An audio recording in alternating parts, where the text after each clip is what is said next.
Want your incoming calls to look stunning with full-screen photos or even videos? On the Samsung Galaxy S26, S26 Ultra, or Plus, you can now fully customize your caller ID with your favorite photos, videos, and even AI-generated designs. Let's dive in and make your calls more personal and fun.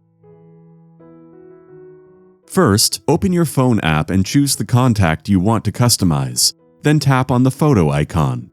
From here, you'll see multiple options. You can pick an image from your gallery or try features like Creative Studio, stickers, Galaxy Avatar, and more. Once you choose your style, make sure it's set to Profile Card, because that's what shows up during calls. Tap Done, and now you can adjust the photo to fit perfectly. You can zoom in, move it around, and position it exactly how you like. Samsung also gives you extra customization tools. You can generate an AI version, change fonts, add effects, and tweak colors to make it look even better.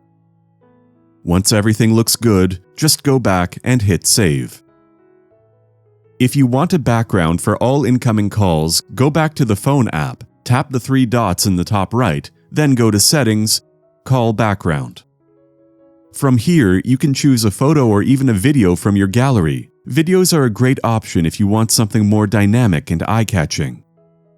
Tap Save, and now every incoming call will show your selected background. Hope this guide helps. Thanks for your time.